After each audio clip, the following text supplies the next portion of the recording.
رانو دوستانو ستړي مشئ زه غوټۍ یم هر کلی مو کوم چې د دیجیتل چین پروګرام ګورئ د چین د سیچوان ولایت د چنګدو هر یو مشتري د 2023 کال د دسمبر په 14 نیټې د یونان ولایت د کونمین ښار له یوه آنلاین دوکان څخه د تازه ګلانو ګېډۍ واخیسته او دغه ګېډۍ په ګرانډي اورګاډي کې په دوهمه ورځ د مشتري لاس ته رسیدلې ده دغه ګېډۍ په همدې کال کې د چین 120 میلیارډمه ګرانډي پوستي باسته وه او دا لومړی ځل و چې د چین د ګرانډي پوستي باستو کلنۍ اندازه له 120 میلیارډو څخه واوښته له تیرو څو کلونو راهیسې د چین د چټک پوست چارو کې د خدمات تشکیلاتي شکل تعدیل شوی د ساینس او تخنیک پانګونه یې زیاتې شوي او ټول شموله ترانسپورتي سیستم یې برابر شوی دی دغه چارې د چین د اقتصاد د پرمختګ خوځنده ځواک ګرځېدلي دي زه به په نننۍ پروګرام کې د چین د ګرانډي پوست پرمختګ ته کتنه ورړم او په اړه به یې معلومات درکړم په چین کې د ګرانډي پوست د باستو کلنۍ اندازې له 2014 کال راهیسې په نړۍ کې لومړی مقام خپل کړی دی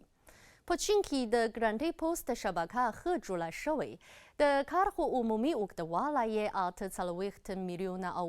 7 کیلومترو ته رسیدلی د خدماتي دفترونو او تمځایونو شمېر یې له 210 زرو څخه زیات شوی او هره ورځ په منځنۍ توګه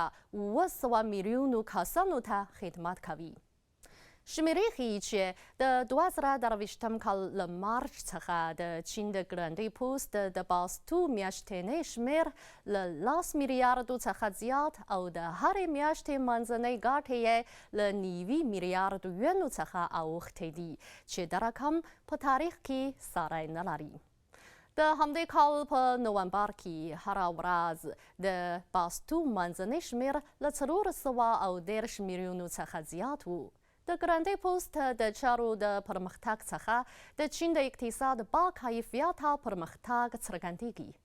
له تیرو څو کلونو راهیسې په چین کې ګرانډي پوست ښه او چټک پرمختګ موندلی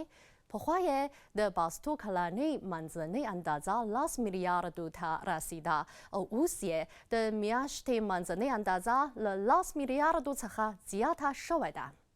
دغه راز د نړیوال کېدو سویه یې هم لوړه شوی او شبکه یې په ټولې نړۍ کې غځېدلې ده په چین کې د ګرانډي پوست چارې د عصري ټول شموله معلوماتي او ځیرک ترانسپورت یوه نمونه ګرځېدلې ده درانو دوستانو د دیجیټل چین نننی پروګرام په همدې ځای پای ته ورسید خوشحاله اوسئ